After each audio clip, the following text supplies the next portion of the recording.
আপনি আগামী দিনের তরুণ যাদেরকে আমরা দেখতে চাই মন্ত্রণালয়, তারা থাকছে ঠিকমতো একটা মন্ত্রণালয়, তারা পরিচালনা করতে পারছে, সেই সক্ষম তরুণদের তো আমরা চাই।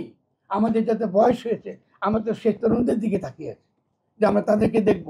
আজকে 30 বছরের থেকে 35 বছর কি 40 বছরের মধ্যে যে তরুণরা বাংলাদেশ চালাবে, এটাই তো আমাদের সারা জীবনের স্বপ্ন। এই তরুণদেরকে আপনি নষ্ট করেছেন, তাদের মধ্যে বিভক্তি তৈরি করেছেন। এবং তাদের মধ্যে কি করে একটা মন্ত্রণালয় চালাতে হয়, এই যে প্রাথমিক শিক্ষাটুকু, এটা তো আপনি করেন না। কারণ আপনি আপনার আমলাদেরকে রেখে দিয়েছেন ওই জায়গায়। আমলাতন্ত্র রয়েছে, পুরনো আমলাতন্ত্র, শেখ হাসিনার পুরো আমলাতন্ত্র ওখানে রয়েছে। গণ অভ্যুত্থানের পর আমাদের কথা আমাদেরকে শুনতে হচ্ছে, তারাই সিদ্ধান্ত গ্রহণ করে।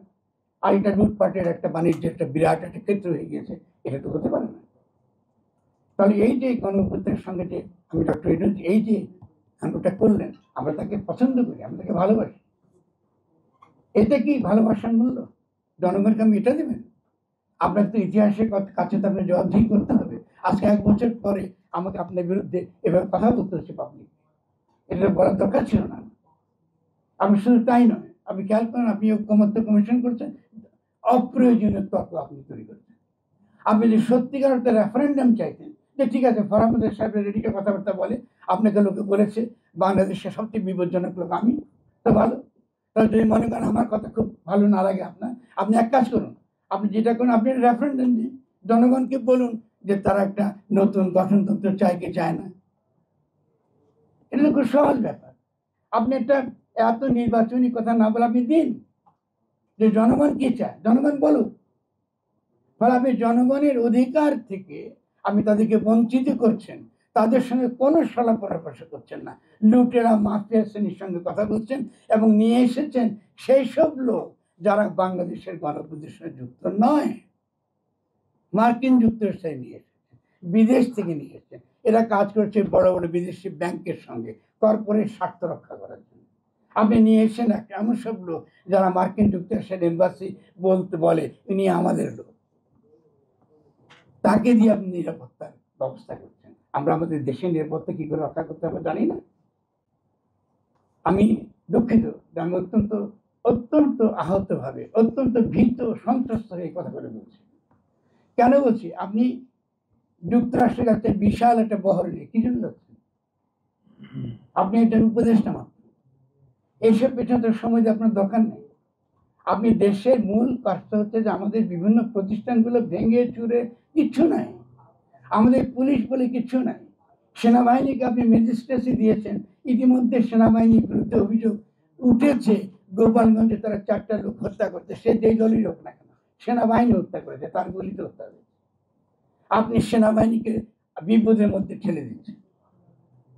যে সেনাবাহিনী অপকর্ম, হাসিনা আমরা অপকর্ম করার ফলে ইতিমধ্যেই নিন্দিত, ইতিমধ্যে সে পেছনে সরে এসছে, সেই সেনাবাহিনীকে তো আপনি তাকে তো রিকভার করতে দেবেন, তাকে তো তার ভুল সংশোধন করতে দেবেন, তাকে তো গড়ে তুলবেন। কারণ আপনাকে অনেক বড় বিপদ আপনার সামনে, এই বিপদের একটা নাম হলো রোহিঙ্গা, মায়ানমার বিপদ আপনার সামনে। আপনি মার্কিন যুক্তরাষ্ট্রের যে ভূরাজনীতি, সেই ভূরাজনীতি আপনি কি করে মোকাবেলা করবেন? আরাকান সেনাবাহিনী কাজ করছে পার্বত্য চট্টগ্রামে, আপনারা যে ঘটনা ঘটছে পার্বত্য চট্টগ্রামে, এটাকে বিচ্ছিন্ন ভাববেন না, বিচ্ছিন্ন কিছু নয়। আজকে বিলোনিয়া থেকে যদি চিটাগাং আলাদা হয়ে যায়, আমি অবাক কিছু হবে না। আপনি আমাদের পোর্ট, চট্টগ্রাম পোর্ট সেনাবাহিনীর দিক থেকে মিলিটারি আছে, কারণ এটা আমার জাতীয় প্রতিরক্ষার অংশ।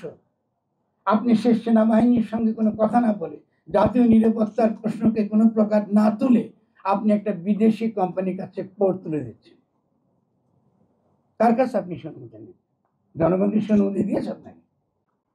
আপনি ইপিজেড দিচ্ছেন একটা পর একটা বিভিন্ন বিদেশি পরাশক্তিকে। ইপিজেড মানে হলো আমার জমি বিদেশিকে দিয়ে দেওয়া, আর সেখানে কি করতে পারবো? আমার একটা মাত্র অধিকার, আমি ওখানে গিয়ে সস্তা শ্রম বেচবো, আর সেই শ্রমিকের কোনো অধিকার থাকবে না, আইনি মানে ট্রেড ইউনিয়ন অধিকার থাকবে না, ওরা যেমন ইচ্ছে তেমন আমাকে শোষণ করবে।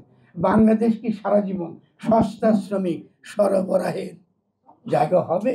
কাঁটা তারের বেড়ার মধ্যে থাকবে? এটার জন্য আমরা গণঅভ্যুত্থান করেছি। আমরা তো আমাদের এই যে ছেলেগুলো কর্মসংস্থান নেয়, তারা এই জন্য কোটা সংস্কার আন্দোলন করেছে, কারণ তারা একটা চাকরি চায়, তারা জীবন ব্যবস্থা চায়। আপনি সে কর্মসংস্থানের কোনো ব্যবস্থা নেই, আপনি বিদেশ থেকে বিনিয়োগ বিনিয়োগ বিনিয়োগ বলছেন, বিনিয়োগ এলেই কি কর্মসংস্থান হবে? আমাকে চিন্তা করতে হবে কর্মসংস্থান কি করে হবে। আমার কৃষিকে আমি কি করে ঠিক করবো, আমার প্রাণ প্রকৃতি পরিবেশকে আমি কি করে ঠিক করবো, আমার নদীকে আমি কি করে ঠিক করবো, আমার সমুদ্রকে আমি কি করে ঠিক করবো। কারণ সেখানে প্রচুর সম্পদ রয়েছে, যেটা জনগণ নিজের মতো করে নিজেই সে তার নিজের খাদ্য ব্যবস্থা নিজে নিশ্চিত করতে চায়। কিন্তু আপনার দেশে প্রথম দিনে ফরমান দেওয়া উচিত ছিল, আজ থেকে বাংলাদেশে সকল প্রকার বীজ ব্যবহার বন্ধ।